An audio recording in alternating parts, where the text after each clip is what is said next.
Selanjutnya di sini ada transfusi hemochromatosis ya, ada mekanisme fisiologis yang dapat membuang besi ya pada manusia kecuali kerusakan sel-sel dan menstruasi pada wanita. Jadi pada transfusi 500 cc darah kurang lebih memasukkan 250 mg besi. Hal ini akan menguntungkan pasien yang mengalami pendarahan atau pasien yang kekurangan besi. Namun pada yang ini ya, namun efek negatifnya adalah penumpukan zat besi. Ini terkait dengan bagaimana penumpukan zat besi di dalam darah. Ketika seimbang timbul dengan adanya penyerapan yang tinggi yang timbul secara alamiah pada orang dalam keadaan anemia. Bila hidup akan mengalami itu jadi nanti efeknya dapat mengalami pigmentasi pada kulit ya, jadi hitam gitu ya, fibrosis, pankreas, kemudian influensi pada hati. Dan pemeriksaan laboratorium pada reaksi transfusi, apa saja sih? Semua reaksi transfusi harus dilaporkan dan diselidiki segera setelah reaksi itu terjadi untuk sedapat mungkin melanjutkan untuk mengetahui penyebabnya gitu. Kira-kira apa sih penyebabnya? Jadi harus dicatat gitu ya. Bila ada reaksi transfusi penting, transfusi itu sudah dihentikan. Jadi bila ada reaksi transfusi ya itu dihentikan, dokter bersangkutan sudah diberitahu, kemudian sampel yang diperlukan telah diambil untuk diperiksa di laboratorium. Nah, pemeriksaan transfusi contoh darah beku dan tidak beku dari pasien segera setelah transfusi. Kemudian contoh darah pasien sebelum transfusi sebaiknya sudah tersedia di laboratorium.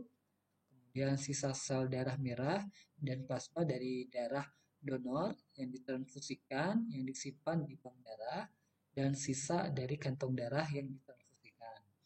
Kemudian spesimen pertama urin pasien sesudah proses transfusi dilakukan.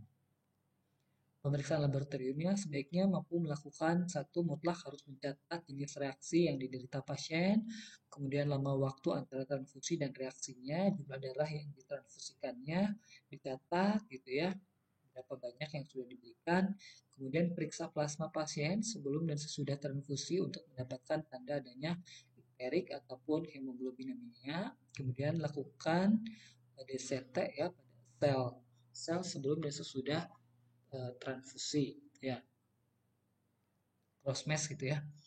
Kemudian pemeriksaan laboratorium pada reaksi transfusi yaitu diulangi uji kecocokan dengan serum pasien terhadap sel-sel darah merah donor termasuk pemeriksaan golongan darah ABO pasien dan donor sel-sel darah merah sebelum dan sesudah transfusi. Ya, kemudian periksa plasma donor terhadap sel-sel darah merah pasien dengan imunochromatografi tes ya untuk memeriksa adakah antibodi plasma donor yang bereaksi dengan sel darah merah pasien sebelum dan sesudah transfusi.